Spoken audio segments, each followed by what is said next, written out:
نحمده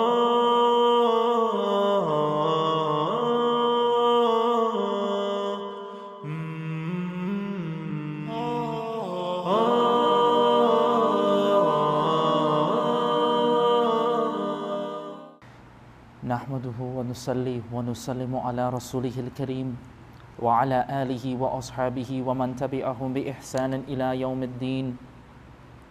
فقد قال الله تبارك وتعالى في القرآن الكريم والفرقان الحميد: أعوذ بالله من الشيطان الرجيم، بسم الله الرحمن الرحيم. وإذا نودي للصلاة من يوم الجمعة فاسعوا إلى ذكر الله وذروا البيع. وعن جابر بن سمرة قال: كانت للنبي صلى الله عليه وسلم خطبتان يجلس بينهما يقرأ القرآن ويذكر الناس، كانت صلاته قسطا وخطبته قسطا، رواه مسلم.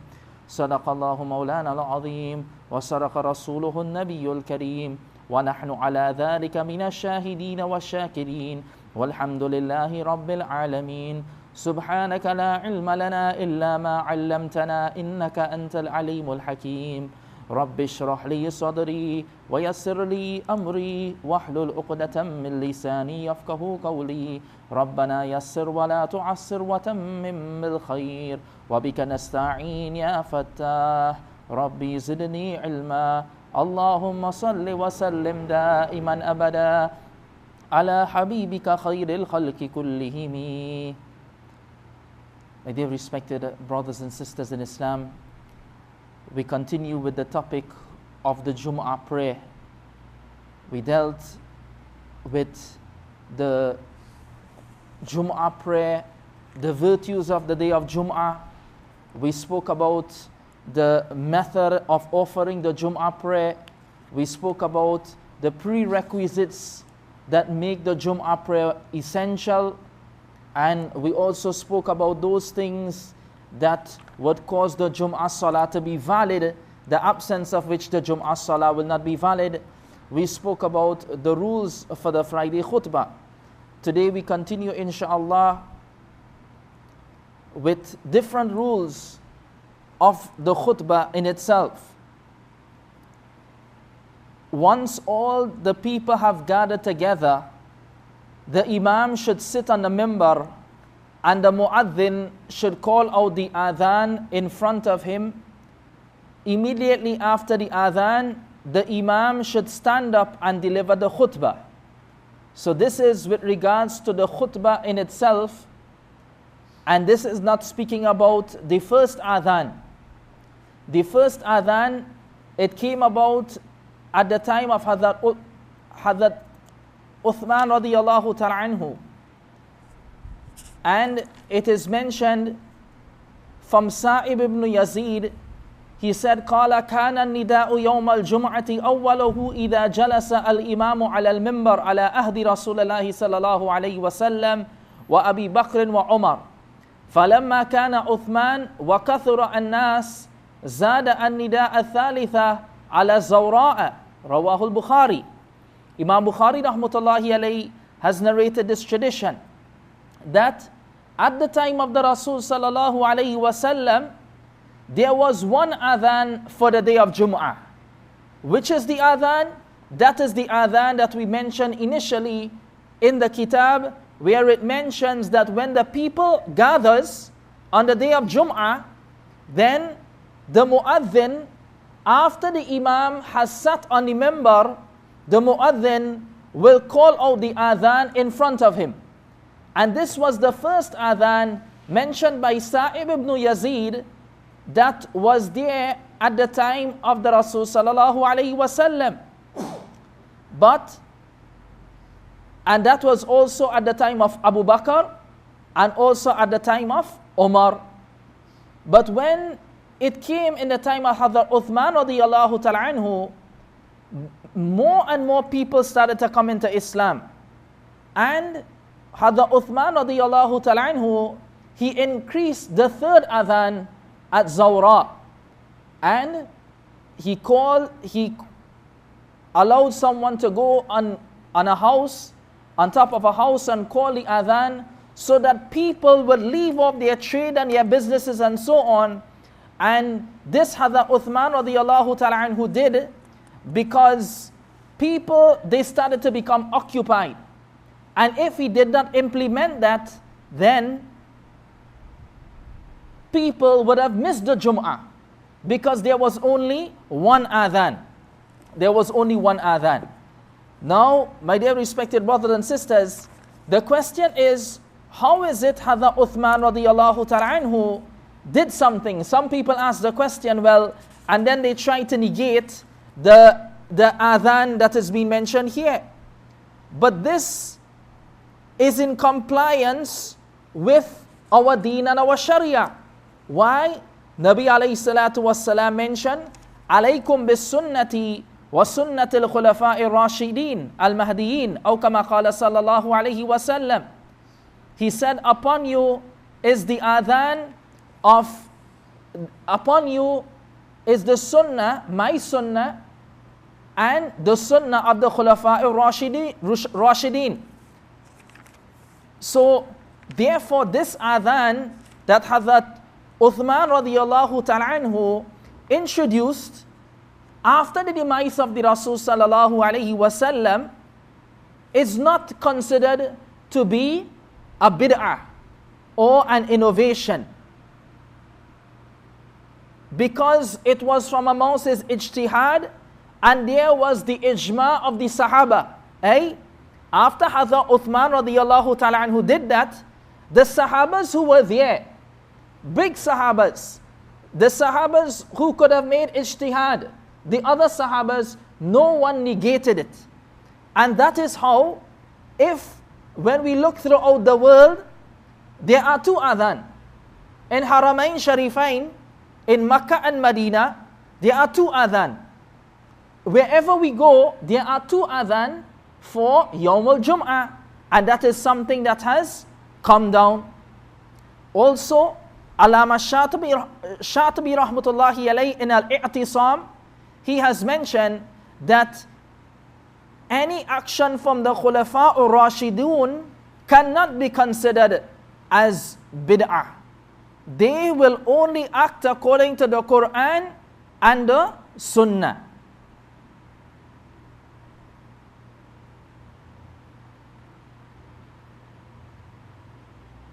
And Rasul sallallahu alayhi wasallam, he also made it mandatory upon us to follow the Khulafa Rashidun, as we have mentioned, alaykum bi sunnati wa sunnati al-Khulafa Rashidin al-Mahdiyin, addu alayha bin nawadij. Hold on to it with our teeth. And subhanallah, as we said, there is no need for us to go very far with regards to adillah and so on, as we have mentioned time and time again. As long as we see that is something part of our deen. Throughout countries, we see that there are two adhan.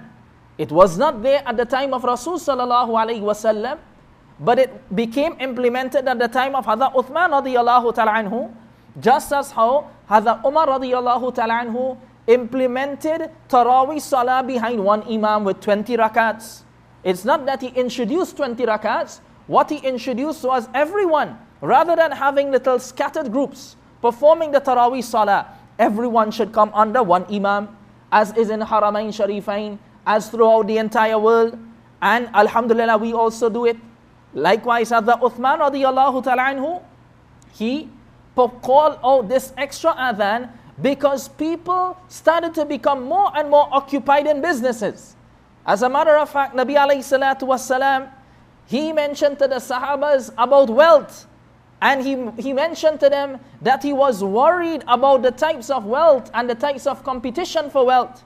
So the Sahabas did not even realize, even sometimes in the time of the Rasul sallallahu alayhi wasallam, the type of wealth that they would be dealing with. So a lot of wealth started to come to Medina, Makkah, whatever have you, and wherever have you. And my dear respected brothers and sisters, people started to become occupied. And the call of the day was, how do these people come to the prayer, the Jumu'ah Salah, which is essential from the Holy Quran, without missing it? And then Hazrat Uthman radiyallahu ta'ala anhu, he came up with the idea of calling one adhan before the actual adhan that was there at the time of the Rasul sallallahu alaihi wasallam. So that is something that is there. It is undisputable that one adhan will be called before, and then the second adhan will be called when the muaddin stands in front of the imam and the imam is seated on the minbar. After the adhan, the imam will stand to deliver the khutbah. There are 12 things that are sunnah in the khutbah. There are 12 things that are sunnah in the khutbah. The person delivering the khutbah should be standing. The person delivering the khutbah, they should be standing. The Arabic khutbah we are speaking about when the imam ascends the minbar and the muaddin will call the adhan in front of him. This is the khutbah that we are speaking about. So the imam, it is sunnah that he stands and gives the khutbah. 2 khutbahs should be delivered. 1 khutbah, the imam will stand, give, then he will sit in between the 2 khutbahs to the extent that Subhanallah can be recited 3 times.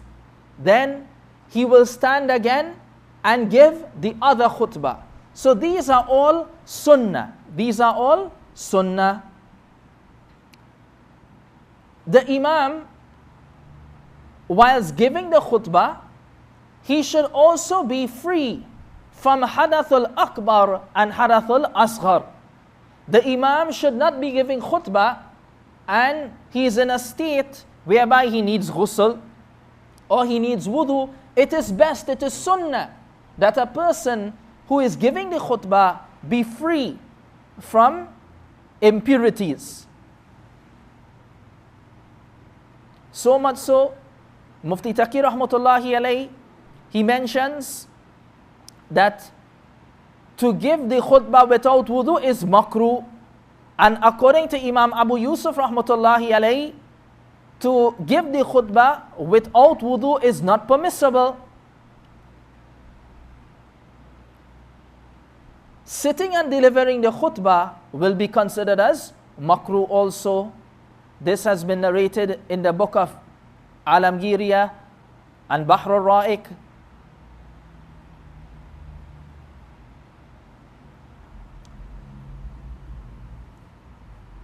While delivering the khutbah, the person should face the people.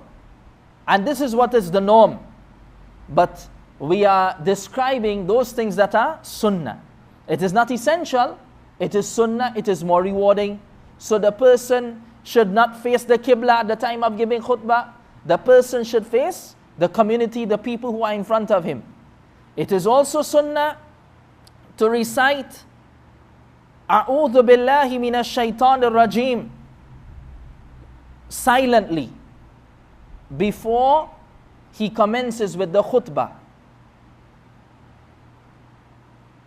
He should also give the khutbah in such a manner that his voice is loud. People can hear him. And the khutbah is not meant to be something that people will not be hearing. Of course, today we have the use and the aid of loudspeakers, microphones, etc. So that is also something that is very much accomplishable.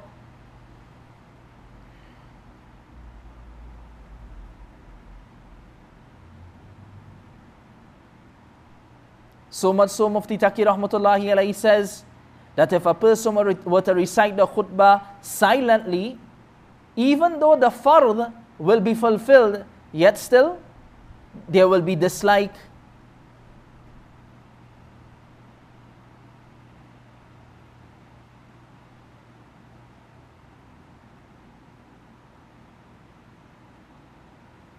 The khutbah should also not be too lengthy. The khutbah should not be too lengthy.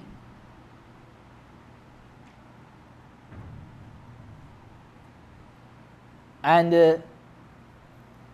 the hadith that we have began this session with by Hadrat Jabir ibn Samara, he said that Nabi alayhi salatu was salam, there were 2 khutbahs. He would sit between them, yaqra'u al-Quran, and he would recite Quran in them. He would exhort the people. Yudhakiru annas. He would exhort the people to do good, and his salah was of a moderate length, and his khutbah was also of a moderate length. It is also mentioned that the khutbah should be shorter than that of the salah. The khutbah should be shorter than that of the salah.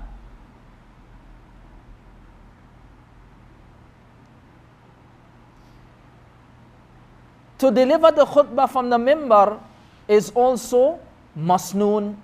To deliver the khutbah from the mimbar is also masnoon. One should stand up by, if there is no member, then one can stand up and take support of a staff or a rod.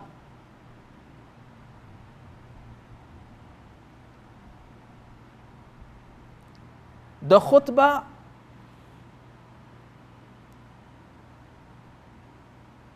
will be comprised of hamd of Allah subhanahu wa ta'ala in the beginning.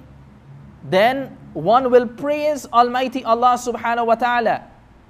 Then one will recite shahada, ashhadu an la ilaha illallah wa ashhadu anna muhammadan abduhu wa rasuluh sallallahu alayhi, salutations upon Rasulullah sallallahu alayhi wa sallam. The khutbah can also be comprised of, and it is masnoon, that there be admonition and advice. Nabi alayhi salatu wassalam, it is mentioned that his eyes would go red when he was delivering the khutbah.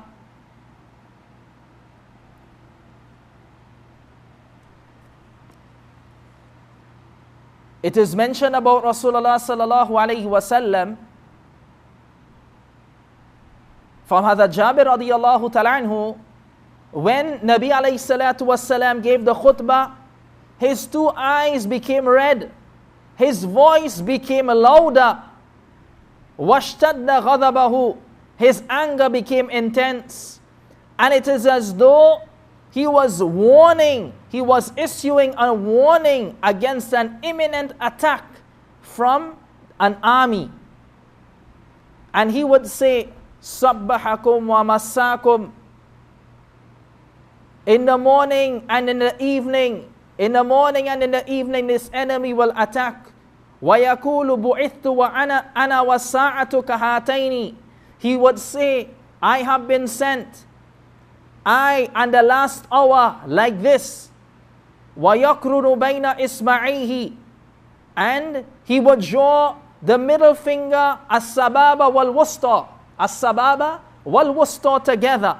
And he would say that I and the hour of judgment are like this. It means that when I have come, because there were so many prophets, since after the time of Prophet Adam alayhi salatu wassalam, so after him, then the hour of judgment comes after that.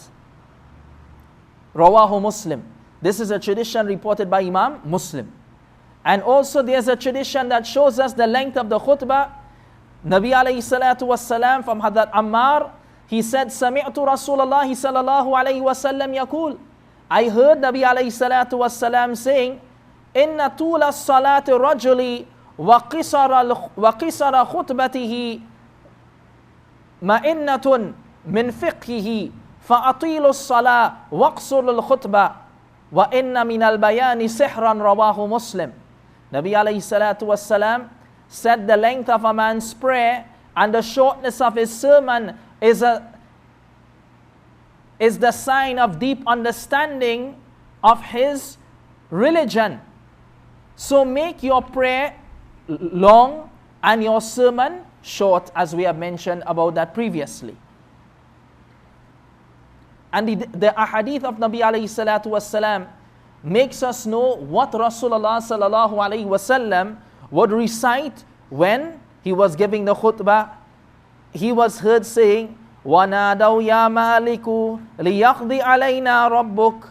Different ayats Nabi alayhi salatu wassalam would be reciting on the mimbar.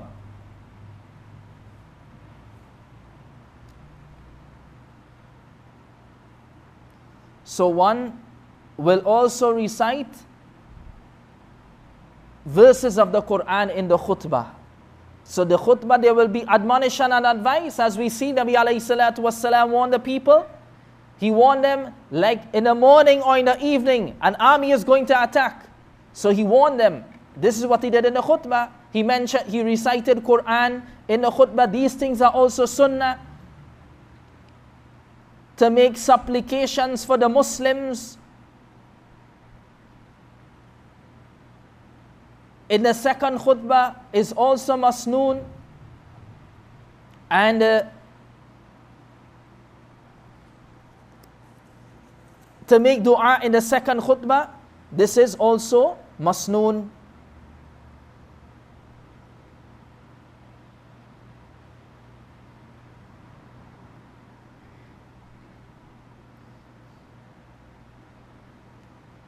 Which can also be done in the first khutbah.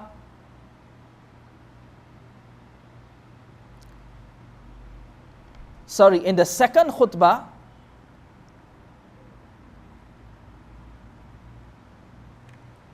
between the first and the second khutbah, we will sit for a bit. Then in the second khutbah, one will again recite Hamd, Thana and Darul. And then one will also make dua for the entire Muslims. Men and women, one can make dua. Again, these things are sunnah. They are not essential, meaning that if a person didn't do it, it does not mean that their khutbah is invalid. It is good to make the two khutbahs mukhtasar and short. That is also sunnah.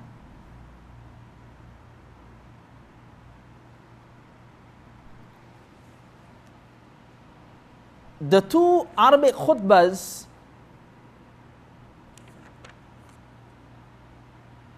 should also be in the Arabic language.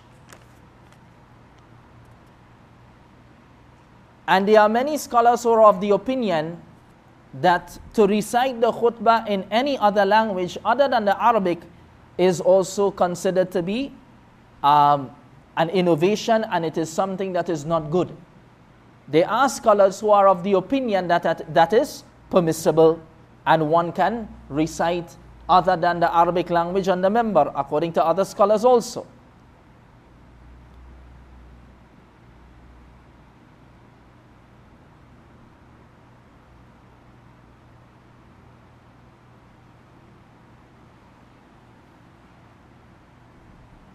Those who listen to the khutbah should be facing the Qibla.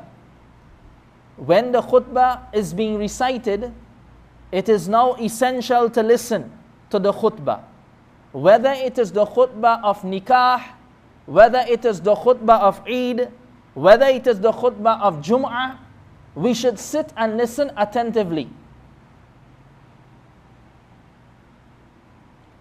In the second khutbah, says Mawlana Shafari Tanwi rahmatullahi alayhi, it is mustahab to invoke, make dua and send blessings for the family of Rasul sallallahu alayhi wasallam, his companions, his wives, and for the Khulafa al-Rashidun, Sayyidina Hamza and Sayyidina Hamza radiyallahu ta'ala anhu, Hada Abdullah ibn Abbas radiyallahu ta'ala anhu.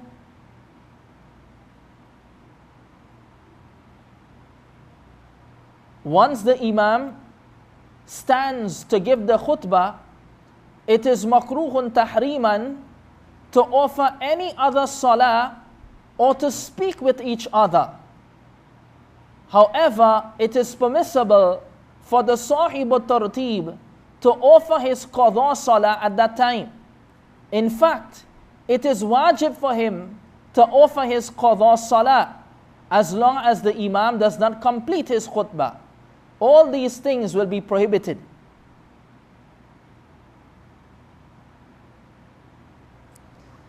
Mention is made of the performance of salah while the Imam is delivering the khutbah.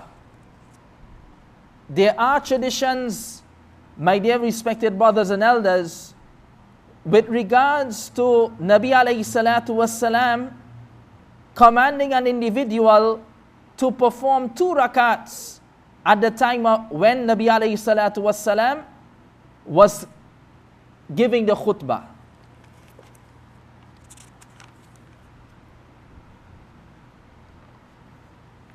And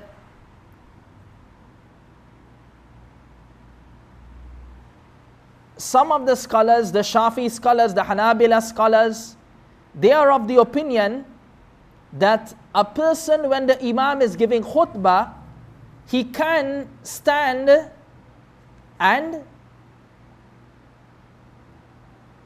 perform 2 rakats.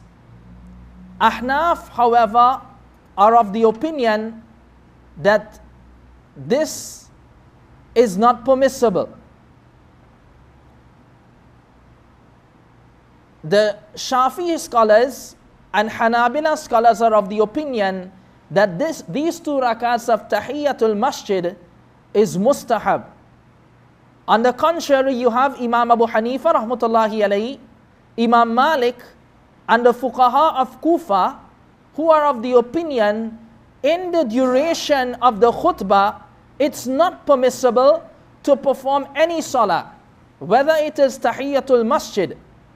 Jamhur al-Sahaba and Tabi'een are also of this opinion. The majority of the Sahaba and the Tabi'een are also of the opinion when the khutbah is being delivered, then a person should not stand and perform 2 rakats. Now mind you, as I said, these scholars know of this tradition. Whilst Nabi alayhi salatu wasalam was giving khutbah on the day of Jumu'ah, a person came and Nabi alayhi salatu wasalam said, As-salayta? Did you perform salah? He said, La.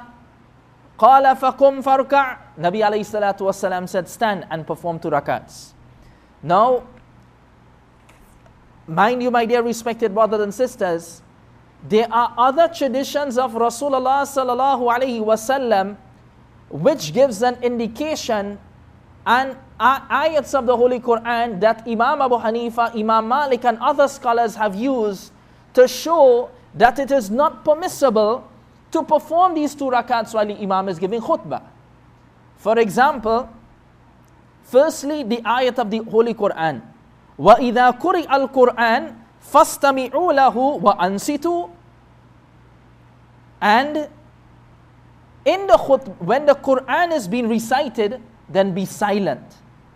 And we have mentioned in the duration of the khutbah, there is Quran being recited.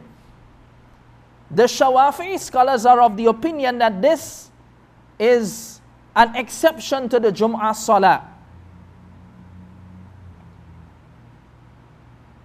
However, the Hanafi scholars are of the opinion, no, إِذَا قُرِئَ الْقُرْآنِ فَاسْتَمِعُوا لَهُ وَأَنْصِتُوا. This is general in all places. Whether it is the Jumu'ah khutbah, whether it is someone is reciting Quran in the masjid and we are listening to it, we should listen attentively. And it is not respectful to the Quran that the Quran is being recited and everyone is speaking and so on. It is best to adopt silence as the Holy Quran orders us.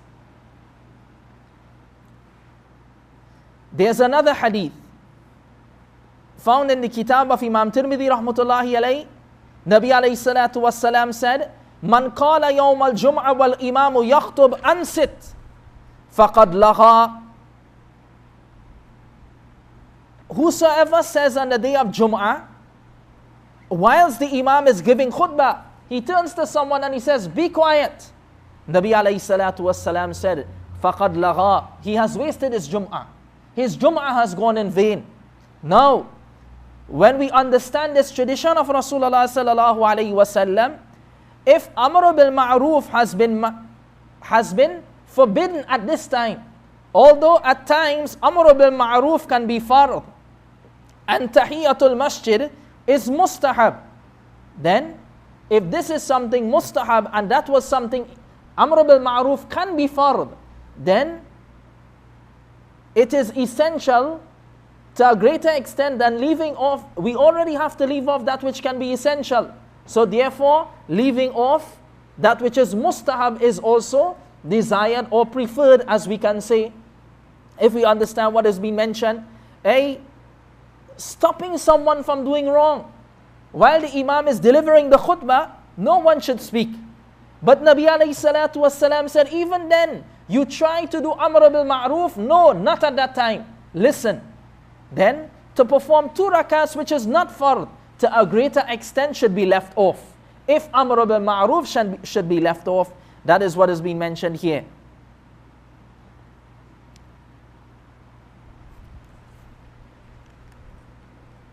In another tradition, reported in the Musnad of Imam Ahmad, Rasulullah sallallahu alayhi wasallam has mentioned, a Muslim, when he takes ghusl on the day of Jumu'ah, then he comes to the masjid, he should not harm anyone. If he does not find the Imam giving khutbah, he can perform salah as much as he wishes. And if he finds the Imam has come out and he sat, he finds that the Imam came out to give the khutbah, he should sit, listen, and be quiet until the Imam has completed from his Jumu'ah Salah, until the Imam has completed from the Jumu'ah Salah. Another tradition in Mu'jam Tabrani from Hadith Abdullah ibn Umar, marfu'an ila Nabi sallallahu alayhi wasallam. He said, I heard Rasulullah sallallahu alayhi wasallam saying, when one of you comes out to the masjid and the Imam is upon the member, فَلَا صَلَاةَ وَلَا كَلَامَ حَتَّى يَفْرُغَ الْإِمَامُ. There is no salah, nor is there any type of speech until the Imam completes his salah. And there are other types of traditions we will find in this regard, my dear respected brothers and sisters. So the point that has been mentioned here is that when the Imam comes out, according to the Hanafi jurists, no salah is permissible, and a person should sit. Other answers have been given that Rasulullah sallallahu alaihi wasallam, he only did like this before the prohibition of speaking during the khutbah, because and before there was prohibition of doing actions and so on while the khutbah was going on. We see that Nabi alayhi salatu wasalam actually spoke in the khutbah, just as for salah, initially the Sahabas, they would speak in their salah because it was not prohibited. When the ayat was revealed, وَقُومُوا لِلَّهِ قَانِتِينَ, and stand to Allah subhanahu wa ta'ala submissively, then all these things became prohibited. But initially it was there, and then became prohibited. Some of the Sahabas were not aware when they migrated from Abyssinia and came back. They were not aware that salah and in salah, giving salams and returning salams was prohibited. So they did that when they came back from Abyssinia, and they were now confused. Why are people not returning my salam? But then it was mentioned to them by Nabi alayhi salatu wassalam that salah is not a place of the kalam of nas, of the speech of people. Salah has been made for the dhikr of Allah, the hamd of Allah subhanahu wa ta'ala, and qira'atul Quran. So therefore, when salah is being performed, we should remain silent. So likewise, as we are saying, my dear respected brothers and sisters, the Holy Quran is being recited in the khutbah, and these are 2 rakats wherein the khutbah is being recited, and Nabi alayhi salatu wassalam, he recited Quran therein, he gave hamd, he gave thana, he gave darud. Initially, it was permitted, as Nabi alayhi salatu wasalam did speak.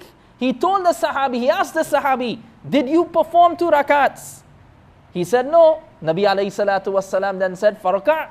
But this was not found in other traditions of Rasulullah sallallahu alayhi wasallam, as we have mentioned in the other traditions. So this is another answer that has been given, my dear respected brothers and sisters, that initially Rasulullah sallallahu alaihi wasallam, he would speak in the khutbah, people would perform salah in the duration of the khutbah, but afterwards these things became prohibited.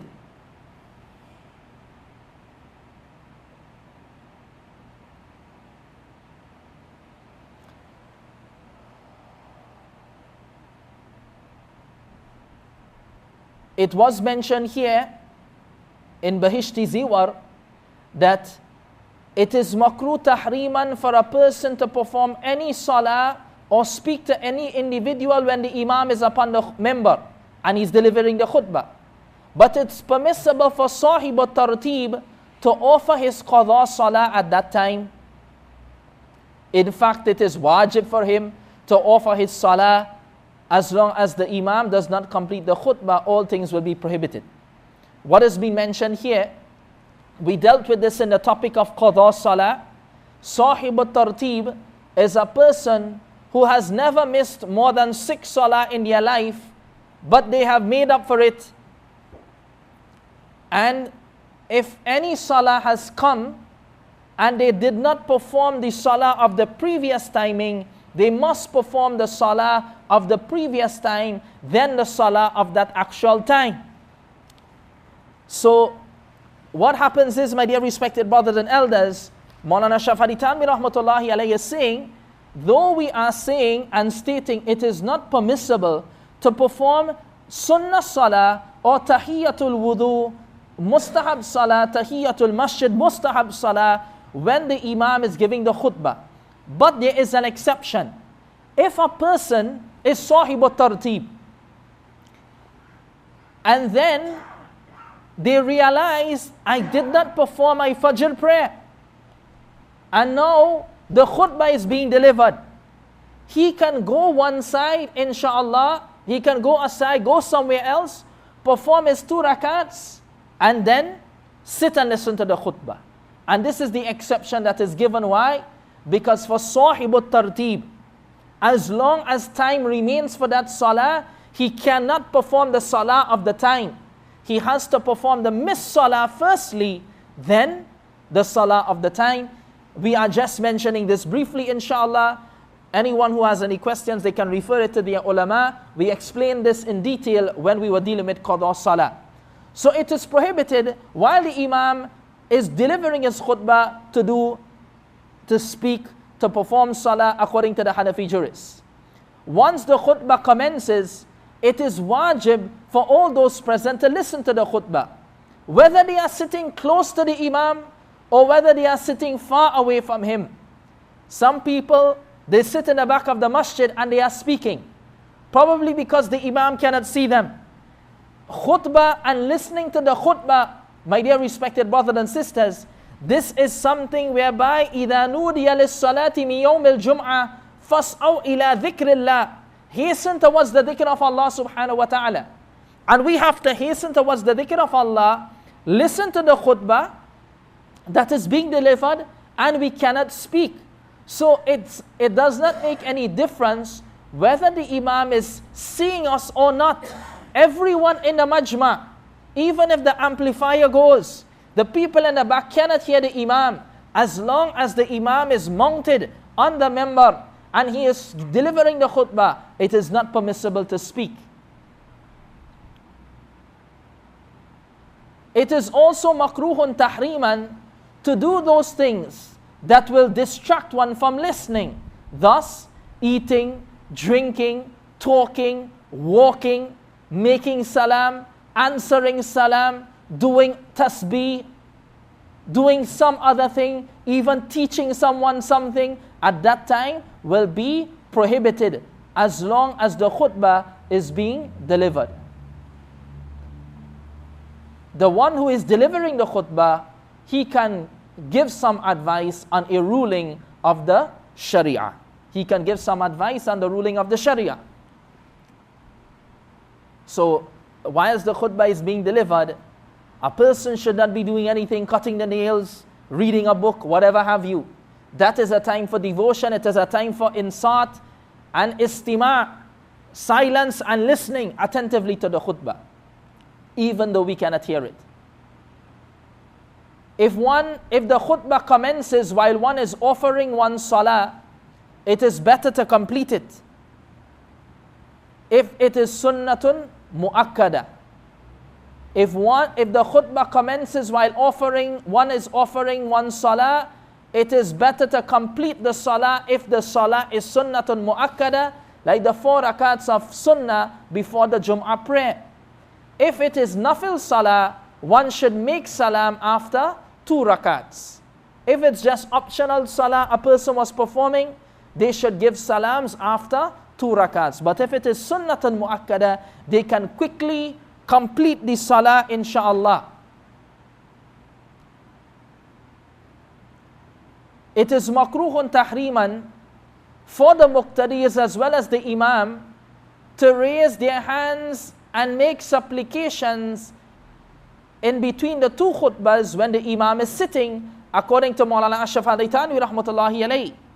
However, it is permissible to make supplication in one's heart without raising one's hands, as long as one does not say anything without one's tongue, silently or loudly. What is being mentioned here, my dear respected brothers and sisters, that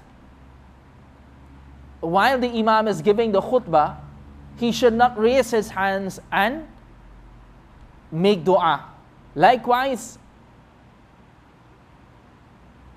this is not in the duration of the khutbah, in between the 2 khutbah, when the imam is sitting on the member, there are different times that has been mentioned that it is time of ijabatul dua, answering of the dua by Allah subhanahu wa ta'ala.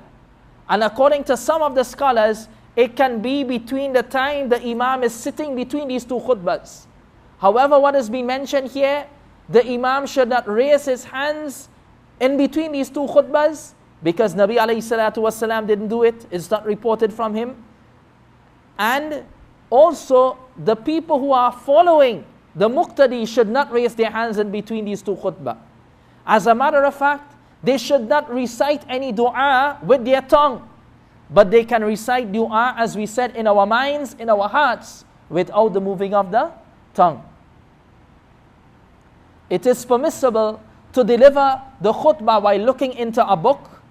A person can hold a book and recite the khutbah.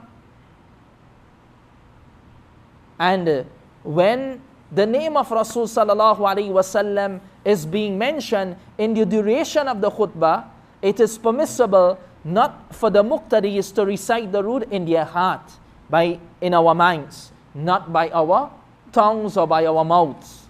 So sometimes there may be situations whereby the imam does not come and someone may have to deliver the khutbah.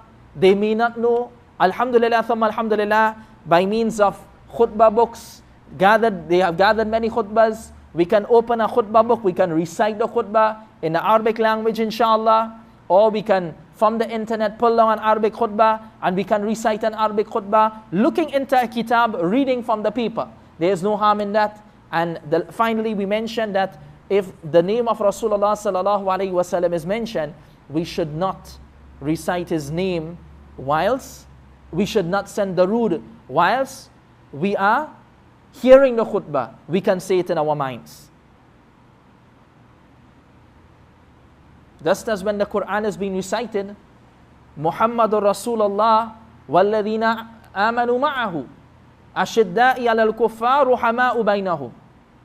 We would not recite darood when we are hearing this ayat of the Holy Quran. So what has been mentioned here? Ya ayyuhalladhina amanu sallu alayhi wa sallimu taslima. Sometimes this is being recited on the member by the imam. We should not send darood upon the Rasul sallallahu alayhi wa sallam with our mouths, but it would be permissible to do it in our hearts. So we will stop there for this session, my dear respected brothers and sisters, and in our next session we will continue on the topic of the Jumu'ah prayer. Jazakallah. Assalamu alaikum wa rahmatullahi wa barakatuhu.